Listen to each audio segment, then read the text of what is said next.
right, fifth graders, this is our new interactive notebook series. We have been working on literature interactive notebooks where you guys had a set of skills down the side here, different colors, and you were using these skills for literature analysis. So you were using these skills, reading a literature-based passage and answering questions using that skill.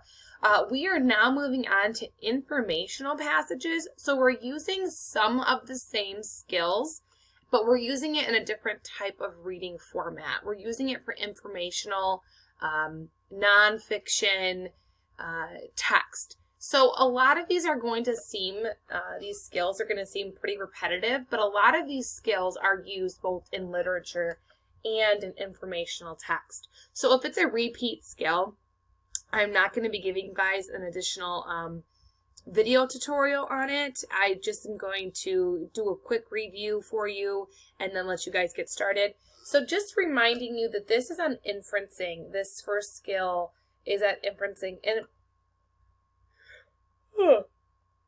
excuse me, that yawn snuck up out of nowhere. When you're inferencing, you are making an educated guess on information that is given to you by the author, your background information. You're adding those two things together to make a guess or a prediction on what's going to happen based on what you know personally and what the author tells you.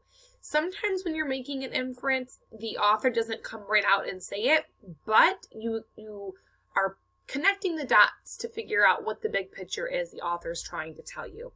So I'm going to read this passage to you guys, and I'm going to read the questions when we're done. This is called The Perfect Temperature.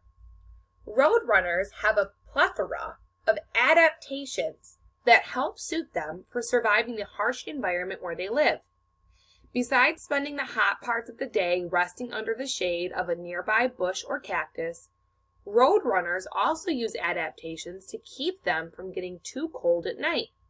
In the evening, roadrunners drop their overall body temperatures by 7 degrees, which allows for the cold nights to not affect their health.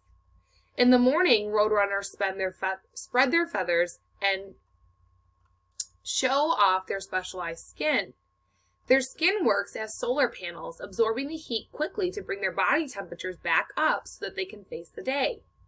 Roadrunners also take care to get water where they can find it, as it can be scarce in their environment.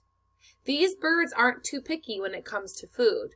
They will eat insects, seeds, or plants, whatever they can get the most water content from, and whatever is the most readily available. Roadrunners are well equipped for hot days and cool nights, as well as for decreased water supply. The first question says, based on the information in the text, where can you infer roadrunners live?